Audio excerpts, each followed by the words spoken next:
महकश लबों पे आने लगी है प्यासी कुर्बतें, हैरत सदा ठिकाने लगी है सारी फुरकतें। महकश लबों पे आने लगी है प्यासी कुर्बतें, हैरत सदा ठिकाने लगी है सारी फुरकतें।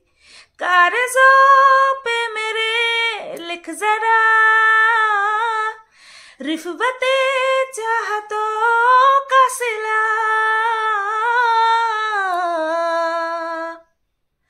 बिन्ते दिल मिशरिया में, बिन्ते दिल मिशरिया में, बिन्ते दिल मिशरिया में,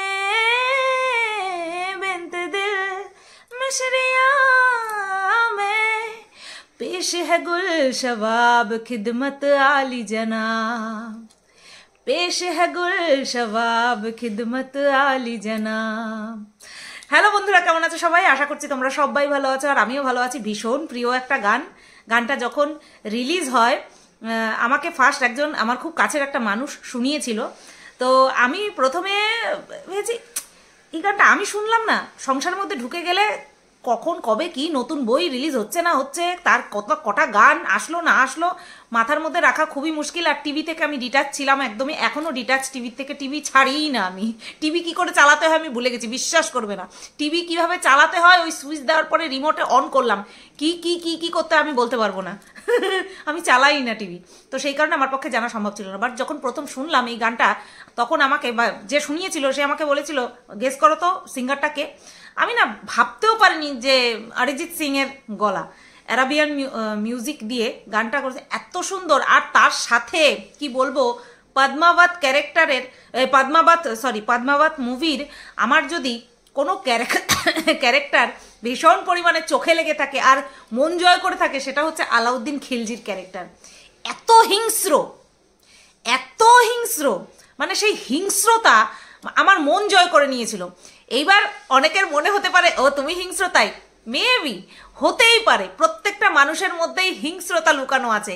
দেখো না, যেই কিমা এতদিন আমার মধ্যে হিংস্রতা খুঁজে পাচ্ছিল, আজকে সেই কিমা ঢেপির মধ্যে হিংস্রতা খুঁজে পাচ্ছে। তো হিংস্রতা আমাদের সবার মধ্যে রয়েছে। আমার মেন কথা হচ্ছে না ওরকম হিংস্র হওয়া কোনোদিনই ভালো না, কিন্তু ক্যারেক্টারটাকে যে এমনভাবে ফুটিয়েছিল রণবীর সিং, আমি জাস্ট ফিদা হয়ে গেছিলাম। আমি দীপিকার উপরে ফিদা হয়েছি অ্যাক্টিংয়ের দিক থেকে, না আমি তোমার হচ্ছে শাহিদ কাপুর ছেড়েই দাও, ও একটা নিবু ক্যারেক্টার ছিল। বাট আলাউদ্দিন খিলজিকে ওখানে এতটা দেখানো হয়েছে, আর ওই ক্যারেক্টারটাকে মেনটেন করতে গিয়ে রণবীর সিংয়ের যে অ্যাক্টিং কোয়ালিটি, মাই গড। আমি বলতে চাইছি ওর হিংস্রতাটা না, মানে মেন ক্যারেক্টার যে আলাউদ্দিন খিলজি যে কতখানি হিংস্র ছিল, সেই ক্যারেক্টারের উপরে আমি ফিদা হইনি, ওর অ্যাক্টিং স্কিলের উপরে আমি ফিদা হয়েছি। ঠিক আছে, মানুষে কি ভাবতে পারে সেটা আমি আগে অনুমান করে বলে দিলাম। অনেকের হয়তো মনে হতে পারে তুমি হিংস্র বলে, না সেরকম মোটেও না। যাই হোক, এইবার গতকালকে কিমার লাইভ দেখছিলাম। হ্যাঁ, এই ভিডিও টপিকটা একটু সিরিয়াস আছে, তো প্রথমে কিমাকে নিয়ে কিছু কথা বলে নি। কিমার গতকালকের লাইভটা আমি আজকে দেখছিলাম আর মুচকে মুচকে হাসছিলাম। অবশ্যই প্রশংসা কার না ভালো লাগে, তাই না? আমি খুল্লা স্বীকার করি, প্রশংসা খুব ভালো লাগে শুনতে, যে কেউ করুক না কেন। তো কিমা তুই ভিডিও করবি না? কিমা তুই ভিডিও করবি না? ভিডিও কর, ভালো লাগে না তার থেকে দূরত্ব মেনটেন করে রাখি। কেন? এই ওয়াইটিতে ইমোশনের কোনো জায়গা নেই, আবেগ, সম্পর্ক, বন্ধুত্ব, এই সমস্ত জায়গা অন ক্যামেরা বিশেষ করে নেই। তাই ভিডিও কর। কাউকে যদি উত্তর দিয়ে তোর একটা কন্টেন্ট হয় তাহলে সেটাও কর। আমি জানি তুই মুখ খুললেই চিরফার হয়ে যাবে, সেটা আমি জানি ভালো মতনই, আমি ওটারই অপেক্ষা করছি। যাই হোক, আমি কিন্তু কিছু বলিনি। তো ভিডিও দে লাইভ, এতক্ষণ লাইভ দেখতে ইচ্ছা করে না, বুঝতে পারলি তো? ও ভিডিও কর, ও ভিডিও দেখবো ওখানে। আচ্ছা, এবার কিমা বলছে যে ঢেপিকে নিয়ে নাকি খুব গসিপ হচ্ছে, সবাই নাকি ঢেপিকে নিয়ে মারাত্মক পরিমাণে গসিপ করছে, আর আমার ভিডিও নাকি খুব এনজয় করছে, ইনক্লুডিং কিমা সহ যারা যারা আছে ওরা আর কি কথাবার্তা বলে, তারা নাকি বিশাল পরিমাণে এনজয় করছে আমার ভিডিও। হ্যাঁ, এনজয় তো করবেই, প্রত্যেকটা কথা এখান থেকে আর এখান থেকে মিক্স আপ করে বের হওয়া কথা মুখ থেকে বের হচ্ছে, তো এনজয়েবল তো হবেই, তাই না? এনজয় করার মতনই আমি ভিডিও করি। তোদের আজকে মনে হচ্ছে আমি বরাবরই এনজয় করার মতন, এন্টারটেন করার মতন আমি ভিডিও করি, ঠিক আছে? এখানে কোনো সন্দেহ নেই, তোরা আজকে বুঝতে পারছিস। যাই হোক, thank you for the complement.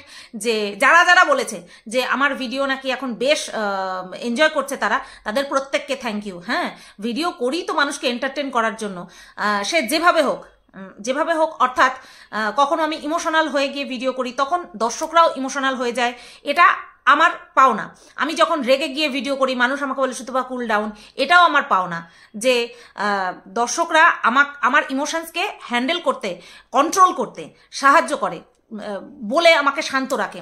তো এগুলো মারাত্মক বড় পাওনা। তো সেখানে হোক না আমার হেটার্স, তারা যদি আমার ভিডিও এনজয় করে, এটা তো আরও উপরি পাওনা না? তো সেই কারণে থ্যাঙ্কস টু অল। আমি এরকম থ্যাংক ইউ জানালাম, এক গাদা থ্যাংক ইউ জানালাম। এবার আসি কিমার বিষয়ে, যে কিমাকে বলেছি যে তুই হঠাৎ করে সতী সাবিত্রী হয়ে গেলি, হঠাৎ করে স্বামীর সেবায় নিজেকে একেবারে নিয়োজিত প্রাণ করে দিলি, ওদিক থেকে কি লাত মেরেছে? তো এটা নিয়ে আমাকে বলছে তুই কি চাস না যে আমি স্বামীর সেবা করি, আমি পতি পরমেশ্বর, তাই পরমেশ্বরকে সেবা করি, তুই কি চাস না? তুই কেন আমাকে ডিস্ট্র্যাক্ট করছিস? তুই কেন চাইছিস আমি ঘরের বাইরে পা দিই? ও মা গো, কি মা, এটা তুই কি বললি? তুই আমার কথাতে ডিস্ট্র্যাক্ট হচ্ছিস, তুই আমার কথাতে বাইরে পা রাখতে চাচ্ছিস? আমার এত ক্ষমতা রে, আমার এত ক্ষমতা। ও মাই ডগ টাইপস, রিমের কথা বললাম, শুয়ের রিম। কেমন এটা লজ্জা লজ্জা করে। তো কিমা, আমার এত পাওয়ার যে আমি কথা দিয়ে তোকে ডিস্ট্র্যাক্ট করতে পারি? আমি কখনোই চাই না যে কোনো মহিলা তার বিবাহিত সংসারকে উচ্ছন্নে পাঠিয়ে দিয়ে বা উঠিয়ে দিয়ে অন্য কারোর সঙ্গে চলে যাক, অন্য কারোর সঙ্গে মস্তি করুক, ঠিক আছে? এটা কখনোই চাইবো না। আর সেটা লুকিয়ে করুক বা সর্বসমক্ষে করুক, সেটা আমি কখনোই চাইবো না। তুই গিয়ে গিয়ে আমাদেরকে অভ্যস্ত করে দিয়েছিস, মাসে কমসে কম 2 বার তুই যেতিস, কখনো বান্ধবীর বাড়ি, কখনো এর বাড়ি, কখনো তার বাড়ি, এরকম করে করে তুই যেতিস। তা তুই যেটা আমাদেরকে অভ্যস্ত করিয়ে দিয়েছিস, সেটা নিয়ে যদি কথা বলি, তাহলে সেই কথায় তুই কি করে ডিস্ট্র্যাক্ট হবি? বাদ বাকি তো লজ্জা দেখে তো বহুত কিছু মনে হচ্ছে। সত্যি এই বয়সে যা লজ্জা পাস তুই, হ্যাঁ, মারাত্মক লজ্জা পাচ্ছিস এই বয়সে, যেটা কিনা একদম শোভনীয় নয়। কিমা, নিজের লজ্জাকে একটুখানি কন্ট্রোল কর। এবার আসি, এই যে তুই সমাসের পিছনে পড়িস, তুই যে কোনো শিক্ষিত, যে কিনা বাংলা সম্পর্কে, বাংলা শব্দ সম্পর্কে যার জ্ঞান আছে, তুই তাকে গিয়ে একবার জিজ্ঞাসা করিস। তুই আমাকে তো, তোর মনে হচ্ছে তুই এর বহুবার বলেছিস যে ভাতার শব্দের বিশ্লেষণ আমি যেটা করেছি সেটা একদম ঠিক নয়। ভাতার অর্থে তোরা ভাবিস যে একটাই, ওই শোয়া বসা, এটাই তোরা মনে করিস, ঠিক আছে? তোরা যেটা মনে করিস, তোরা সেটার থেকে আমার কথা শুনতে তোরা নারাজ, ঠিক আছে? সবচেয়ে বেশি তুই নারাজ। এক কাজ কর, আমার কথা যদি বিশ্বাস না হয়, কোনো লিটারেচারের টিচার, অর্থাৎ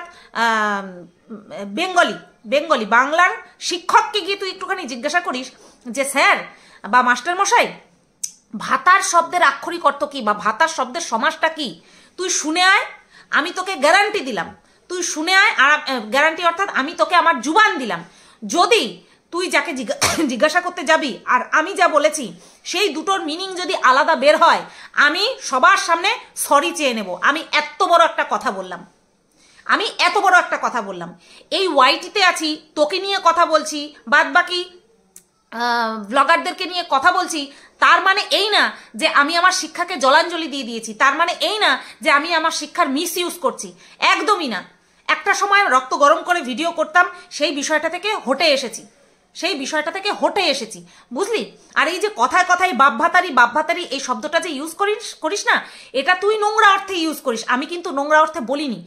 আর তুই, ওই তো বললাম, তুই গিয়ে একটা লিটারেচারের টিচারকে গিয়ে জিজ্ঞাসা কর যে ভাতার শব্দের অর্থ কি। আমি কি বলেছি না বলেছি সেটা তো জানার দরকার নেই, তুই জিজ্ঞাসা কর, তুই গিয়ে জিজ্ঞাসা কর, কি উত্তর পাস সেটাই তুই অনেস্টি বজায় রেখে ক্যামেরাতে বলবি। তারপরে যদি দেখি যে না হ্যাঁ আমি ভুল বলেছি, আমি সেটা স্বীকার করে নেব আর সরি চেয়ে নেব, তোর কাছেও আর সমগ্র দর্শকের কাছেও। আমি গুগল করে জেনেছি, তুই জান না, তুই গুগলে বাংলা হরফ দিয়ে জিজ্ঞাসা কর না, তাহলেই তো মিটে যায়। আর তার থেকেও ভালো কথা, তুই একটা শিক্ষকের কাছে যা, তার কথার মূল্য তোর কাছে অনেক বেশি হবে। আমি বুঝতে পেরেছি আমার কথার মূল্য নেই, দিতে পারছিস না, চাইলেও দিতে পারছিস না বা বুঝতেই চাইছিস না যে আমি এই শব্দটার মানে এই বললাম। আমি ছোটবেলার থেকে তো জানি ভাতার শব্দের মানে dash dash dash dash dash. এটা তোর বিধি মানে কি বলবো, মাথার মধ্যে গেঁথে গেছে যে ভাতার শব্দ হচ্ছে একটা বাজে শব্দ। ভাতার না, ভাতা দেয় যে, আর এই ভাতার মধ্যে খাওয়া, বস্ত্র, খাদ্য, বস্ত্র, যাতায়াতের ভাড়া সমস্ত কিছু রয়েছে, নিরাপত্তা পর্যন্ত রয়েছে। বুঝতে পারলি? তুই আমার কথা তোর মানতে হবে না, কিন্তু কটাক্ষ করার আগে নিজে একবার জ্ঞানের ভাণ্ডারটা একটুখানি বাড়িয়ে নে, এইটুকু তোর কাছে আমি রিকোয়েস্ট করলাম। বুঝতে পেরেছিস? এইবার আসি তোর, আমি কখনো বলিনি তোকে, যে কমেন্ট করলো না ওই যে তোর লাইভ চলাকালীন যে একটা নোংরা কমেন্ট করলো যে তোর মায়ের সাথে তোর বাবার সাথে কি একটা সম্পর্কের কথা বললো, এরকম কথা আমি বলিনি। কেন বলেছি এবার তোকে বলছি। কি বলেছি? আমি বলেছি তোর হাজবেন্ড তোর মায়ের গ্রাহক ছিল। এই কথাটা বলার মানে কি? হয় তুই আমাদেরকে মিথ্যে কথা বলেছিস তোর জন্ম পরিচয় নিয়ে, ঠিক আছে, আর নয়তো এখন যা বলছিস সেটা মিথ্যে। আমি বা আমরা কেউ জানতাম না তোর জন্ম কোথায়, তোর বাবা মা কে, আমরা কেউ জানতাম না। তুই এক সময় নিজের মুখে বলেছিলিস, চর্চায় উঠতে গিয়ে তুই নিজের পরিচয়টা, জন্ম পরিচয়টা বলেছিস। এবার সেটা সত্যি বলেছিস না মিথ্যে বলেছিস সেটা আমার জানি না, আর আমার জানার দরকারই নেই। কেউ যদি নিজের জন্ম পরিচয় নিয়ে মিথ্যে কথা বলে শুধুমাত্র নেগেটিভ পাবলিসিটি বা সিম্প্যাথি টাইপ পাবলিসিটি পাওয়ার জন্য, সেখানে আমার কিছু করার নেই। বুঝলি তো? তা তুই এটাই বলেছিস যে তোর যে আসল বাবা মা তারা তোকে জন্ম দিয়ে রেল লাইনে ফেলে দিয়ে গেছিল, ঠিক আছে, রেল লাইনে ফেলে দিয়ে গেছিল। সেখান থেকে একটা প্রশাসনের লোক নাকি তোকে উদ্ধার করে এবং একটা ওই পতিতালয়ে নাকি তোকে সঁপে দেয়, যেটা কিনা ইম্পসিবল। প্রশাসন কখনোই একটা বাচ্চার সাথে, একটা বাচ্চার ভবিষ্যৎ নিয়ে এইরকম নষ্ট ছেলে খেলা করবে না কখনো। তো আমার এই কথাটাই তো আপত্তি আছে।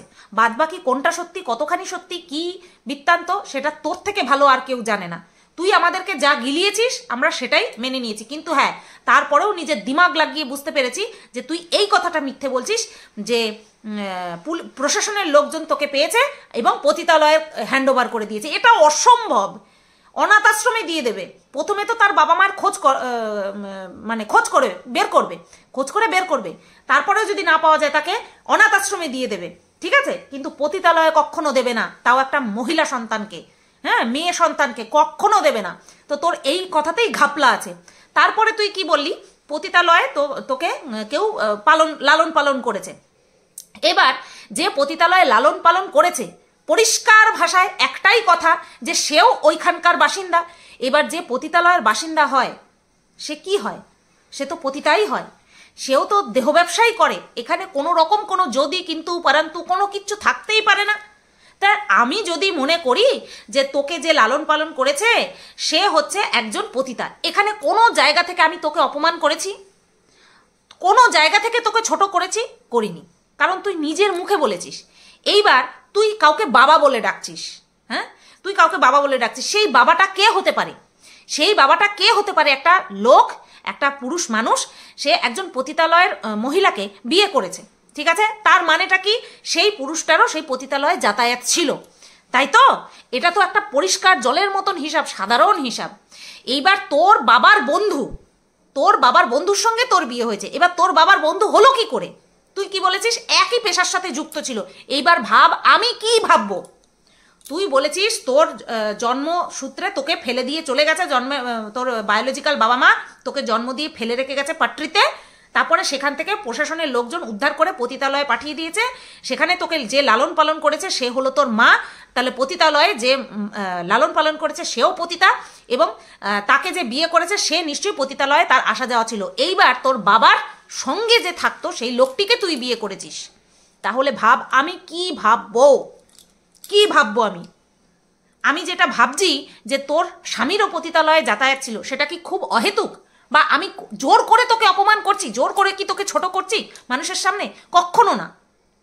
তা তুই আগে নিজে আবারও ক্লিয়ার কর, বুঝলি? আবারও ক্লিয়ার কর যে আসল ফ্যাক্টটা কি। আজকে তুই বলছিস তোর বাবা চশমার দোকানের মালিক ছিল, সেখান থেকে অনেক অর্ডার পেত, তোর বরকে দিত। আমার এত কিছু জানার দরকার নেই, তুই আগে ক্লিয়ার কর তুই এখন সত্যি কথা বলছিস না তখন সত্যি কথা বলেছিলিস, সেইটুকু বললেই হয়ে যায়। বুঝতে পেরেছিস? এটা গেল কিমার টপিক। এইবার আসি মিনাকে নিয়ে। মিনার আজকের ভিডিও দেখে তোমাদের কি মনে হলো? যে কিনা কাউকে একজন ট্রিট দিয়েছে, ঠিক আছে, একজনকে ট্রিট দিয়েছে, এবং সেই ট্রিটটা কি সুবাদে দিয়েছে, কিসের সুবাদে দিয়েছে না, এই ব্যবসার কাজে ওকে যে হেল্প করছে, ভীষণ পরিমাণে হেল্প করছে, তাকে একটা ট্রিট দিয়েছে। আচ্ছা, এই যে ব্যবসার কাজে যে ওকে হেল্প করছে বা পিএ, আমরা কাউকে এরকম একটা পদে নিযুক্ত করলে তাকে তো মাস গেলে একটা স্যালারি তার প্রাপ্য থাকে বা একটা ঠিক করা থাকে যে তোমাকে আমি বা আপনাকে আমি এই কাজের বিনিময়ে মাস গেলে এত একটা টাকা দেব। একটা মাস হলো না, বিজনেস শুরু করেছে। আগে শোনো, ভাবো, তারপরে আমাকে কমেন্ট করবে আমি কি বলছি। একটা মাস হয়নি, এখনো 15 দিনও হয়নি, বিজনেস শুরু করেছে। তাতে করে এত লাভ হয়েছে যে যে কিনা এই বিজনেসের নেপথ্যে মিনাকে সাপোর্ট করছে, ভীষণভাবে সাপোর্ট করছে, ভীষণ লয়াল যে সাপোর্ট করছে, তাকে ট্রিট দিতে হচ্ছে। এবার ভাবো সেই পিএটা কতটা কাছের, কতটা বিশ্বস্ত, আর কতটা তার সঙ্গে গভীর সখ্যতা রয়েছে। তো ভেবে দেখো কতখানি মুনাফা করছে। হ্যাঁ, যে এই কয়দিনে কয়টা লাইভ করেছে, দুটো না 3টে লাইভ করেছে, 2-3টে লাইভ করে এত মুনাফা লুটেছে যে যে হেল্প করছে তাকে ট্রিট দিতে চলে গেছে। এইবার ভাবো যে আমরা যদি কোনো বিজনেস শুরু করি, সেখান থেকে যদি মুনাফা আসে, সবার প্রথমে আমরা সেই আনন্দটা কাদের সাথে ভাগ করে নিই? সে ছোট একটা পার্টি হোক, রেস্টুরেন্টে গিয়ে খাওয়া দাওয়া হোক, বাড়িতে এনে রান্না বান্না হোক, কাদের সঙ্গে? ফ্যামিলি মেম্বারদের সঙ্গে আমরা ভাগ করে নিই, তাই না? তো এখানে মিনার ফ্যামিলির কেউ তো মিনার সাথে উপস্থিত ছিল না, মিনার ফ্যামিলির লোকজন তো মিনার সাথে উপস্থিত ছিল না, মিনা তো মিনার ফ্যামিলির লোকজনকে ট্রিট দিল না। তাহলে কে সেই বিশিষ্ট ব্যক্তি? 2-3টে লাইভ করার পরেই এত মুনাফা হয়েছে যে তাকে মাটন বিরিয়ানি না biryani, I think mutton biryani ছিল, বিরিয়ানি খাওয়ানোর জন্য তাকে রেস্টুরেন্টে নিয়ে যেতে হলো। এবং এমন মানে সাবধানের তো 108 হয়েই গেছে, এমন সাবধানে প্লেটটা দেখাচ্ছে যেতে সে একাই আছে। এখানে আর কোনো রকম কোনো দ্বিধাদ্বন্দ্ব নেই যে তার সাথে আরও একজন ছিল এবং তাকে দেখাবে না। এবং সে এতটাই পার্সোনাল অ্যাসিস্ট্যান্ট যে মাসের মায়না দেওয়ার পর্যন্ত অপেক্ষা করতে পারছে না, আগেই গিয়ে আর কি খাওয়া দাওয়া চালু হয়ে গেছে। ঠিক আছে, আগের থেকেই খাওয়া দাওয়া চালু হয়ে গেছে। আসলে দুইজনাই মত্ত হয়ে রয়েছে নিজেদের লাইফে মত্ত হয়ে রয়েছে, টাকা পয়সা কামাচ্ছে, এনজয় করছে, ফুর্তি করছে, ঘুরছে। এখন তো বাবা মুখে কুলু পেটেছে। যাই হোক, বাবার কথা নিয়ে পরে আসছি, এই ভিডিওটা এই টপিকটা নিয়ে আলোচনা করব, তারপরে পরেরটা পরে দেখা যাবে। তো সাথে যে কেউ ছিল সেই সম্পর্কে কোনো রকম কোনো সন্দেহ নেই, আর সাথে এমন একজন মানুষ ছিল যাকে আমরা সবাই ভালো করে চিনি, জানি। আর হাতে করে কিছু নিয়ে এসেছিল কিনা সত্যি বলছি জানি না, বাট হ্যাঁ, যখন খাওয়া দাওয়া সেরে যখন ব্যাক ক্যামেরা অন করে টোটোতে না অটোতে, যাই হোক, যাতে করে আমার মনে হয় হ্যাঁ অটোতে করে যাচ্ছিল, অটোতেই এরকম সাইডে আয়না থাকে, টোটোতে মনে হয় সাইডে আয়না থাকে না, যাই হোক, আয়নাতে দেখা গেছে ওর পাশে একজন মেল বসা ছিল। এবং আর পুরো ফেসটা আমার ক্লিয়ার করে দেখার প্রয়োজন পড়েনি, বিশ্বাস করো। ওই স্পিডটা কমিয়ে দিয়ে, ভিডিওর স্পিড কমিয়ে দিয়ে, স্ক্রিনশট নিয়ে জুম করে আমি দেখে উদ্ধার করতেই পারতাম সে কে, বাট আমার এত এনার্জি লস করার প্রয়োজনই নেই। ওর সাথে মেল থাকুক ফিমেল থাকুক আমার কাছে কোনো ম্যাটারই করে না, আমার কাছে কোনো ম্যাটার করে না, যেমন কিনা বৌদির বিষয়টা আমার কাছে ম্যাটারই করে না, যে যা খুশি করুক, কিন্তু বিষয়টা ইলিগাল হচ্ছে, সেই কারণেই বলছি। হ্যাঁ, এবার ব্যবসার সূত্রে যাওয়া, ঘুরতে যাওয়া, এই করা সেই করা, সেটা কোনো ব্যাপার না, কিন্তু ওই শাক দিয়ে মাছ ঢাকা, ওইটা দেখলে পরে আমরা তো কন্ট্রোভার্সি ক্রিয়েটার, আমাদের মুখ একটুখানি কুটকুট করবেই, তো আমরা তো বলবই। তারপরে হচ্ছে তোমার বাড়িতে, আরে বলো না, ফ্ল্যাটে যখন আসলো, ফ্ল্যাটে এসে বড্ড ক্লান্ত ছিল, সারাদিন কাজবাজ করে, খাওয়া দাওয়া করে, ঘুরে ফিরে বাড়িতে গিয়ে, তারপরে ফ্ল্যাটে গিয়ে খুব ক্লান্ত হয়ে পড়েছিল, তাই এক ঘুমে রাত 3:30 বাজে। এক ঘুমে রাত 3:30। বিশ্বাস করো, আজ 11 বছর হয়েছে সংসার করছি, তার আগে 24 বছর বাপের বাড়িতে কাটিয়ে এসেছি, বেটাইমে কোনোদিনও ঘুমাতে পারলাম না, এক্সেপ্ট শরীর খারাপ ছাড়া। খুব শরীর খারাপ ছাড়া বেটাইমে শুয়ে আন্তাবরি টাইমে ওঠা, এরকমটা আজ পর্যন্ত আমি পারলাম না। অনেকেই আছে, আমি করিনি বলে বা আমি পারি না বলে কেউ করবে না এরকমটা না। মিনার প্রচণ্ড ঘুম, বেশ ভালো ঘুম থাকা ভালো, ঘুম উড়ে যাওয়া একদমই খুব খারাপ জিনিস, রোগ এটা। ঘুম না আসাটা খুব বড় একটা রোগ, আর খুব যন্ত্রণাদায়ক। যাদের ঘুম আসে না না, তাদের খুব যন্ত্রণা হয়, শরীরের মধ্যে জ্বালা পোড়া করে যাদের ঘুম আসে না। তো যাই হোক, খুব ক্লান্ত ছিল মেয়েটা, গিয়ে ঘুমিয়ে পড়েছে। তো লুকা ছুপি বহুত হুই সামনে আ জানা, কারণ মানুষ আমাকে খুব কটাক্ষ করেছে যে যদি দীপ্ত না হয় অন্য কেউ হয় তখন তুমি কি বলবে। অন্য কেউ হতেই পারে না, আমার মন বলছে ওই পিয়ে অন্য কেউ নয়, সেই। ঠিক আছে, এত বিশ্বস্ত, মাসের মায়না দেওয়ার পরিবর্তে, বা মাসের মায়না হয়তো আছেই, তার সাথে সাথে 2টো লাইভ করার পরেই খেতে চলে যাওয়া, কম কথা। কেমন বিশ্বস্ত, কেমন কাছের মানুষ। আমি ভেবেছি কি জানো তো, বাড়ির লোকজনকে নিয়ে খাওয়াবে, হ্যাঁ আমি সেটাই ভেবেছি। আর এইভাবে খুল্লা ভিডিওর টাইটেলে এরকম বলা যে সেই স্পেশাল মানুষকে ট্রিট দিচ্ছি, আর তারপরে পুরো বুঝিয়েই দেওয়া যে কারোর সাথে ও আছে, কারণ ও একা গিয়ে বিরিয়ানি খাবে, এরকমটা কি হতে পারে? ও একা গিয়ে বিরিয়ানি খাবে? হ্যাঁ, অর্ডার করলো, নিয়ে আসলো, বাড়িতে এসে খেলো বা ফ্ল্যাটে নিয়ে খেলো, সেই ব্যাপারটা সম্পূর্ণ আলাদা। রেস্টুরেন্টে গিয়েও একা একা খাবে, এটা কোয়াইট, ওটাকে কি বলে না, ন্যাচারাল নয়। হ্যাঁ, ন্যাচারাল নয় এটা। আসল কথা হচ্ছে ভিউজটা ডাউন, তাই একদম এরকম সর্বসমক্ষে এই নে কন্ট্রোভার্সি। তাই মিনার ব্লাইন্ড সাপোর্টার যারা আছো, তারা তোমরা একটুখানি বোঝার চেষ্টা করো, ঠিক আছে, যে কেউ জোর করে কাউকে নিয়ে কন্ট্রোভার্সি করতে পারে না, যদি না সেখান থেকে টপিক বেরিয়ে আসে, আর যদি না ইচ্ছাকৃত দেওয়া হয়, ঠিক আছে। আর হচ্ছে একজনকে দেখলাম কমেন্ট করেছে মিনার কমেন্ট বক্সে, যে তুমি তোমার ভিডিওতে যা দেখছি তাতে করে তোমার সঙ্গে আর বেচুর সঙ্গে কোনো পার্থক্য থাকছে না। যদি এরকমটাই দিনের পর দিন চলতে থাকে, তাহলে বেচুকে যেমন তার সাপোর্টাররা বা দর্শকরা ছুঁড়ে ফেলে দিয়েছে, তোমার ক্ষেত্রেও কিন্তু সেটা হতে সময় লাগবে না। রাধে রাধে। বুঝলে ভালো, না বুঝলে আরো ভালো। পরের পোলাপাইন পরমানন্দ, যত গোল্লায় যায় তত আনন্দ। বুঝতে পেরেছ? ইমোশনস ব্যয় করার জায়গা এটা নয়। দর্শকদেরকেও বলছি, ক্রিয়েটারদেরকেও বলছি, ইমোশনস ব্যয় করার জায়গা এটা নয়। যেটা দেখবো সেটা বলবো, যেটা বুঝতে পারবো সেটাই বলবো। কাছের মানুষ বা ভালোবাসার মানুষ বলে সবকিছু ঢেকে রাখবো, এটা করাটা মূর্খামি হবে। দেখো না, বেচুর ভিউয়ার্সরা এখন পস্তায়, সেই জায়গাটা নিজেদের মধ্যে তৈরি হতে দিও না। দেখো, ভালোবাসার মতন কাজ করলে অবশ্যই ভালোবাসো, কটাক্ষ করার মতন কাজ করলে ভালোবাসা দিয়ে সেটা ঢেকে রেখো না, মুখের উপরে কটাক্ষ করে দাও। কারণ দর্শকরা কখনো বাধ্য নয় ক্রিয়েটারদের কাছে, ক্রিয়েটাররা, আমরা যারা ক্রিয়েটার আছি, আমরা দর্শকদের কাছে বাধ্য লয়াল থাকতে এবং তাদের ইমোশনসের ধাজিয়া না উড়িয়ে তাদের সাথে ডিগনিটি বজায় রেখে মিশতে, ঠিক আছে না? তাদেরকে আমরা অপমান করতে পারবো, বিনা কারণে যদি কেউ হার্ট করার চেষ্টা করে তখন সেই ব্যাপার আলাদা। চলো, ভিডিওটা এই পর্যন্তই রাখলাম, ফিরে আসছি অন্য একটা ভিডিওর সাথে। সবাই তোমরা ভালো থেকো, সুস্থ থেকো, টাটা। আর হ্যাঁ, কমেন্ট বক্সে কমেন্ট করো, কমেন্ট।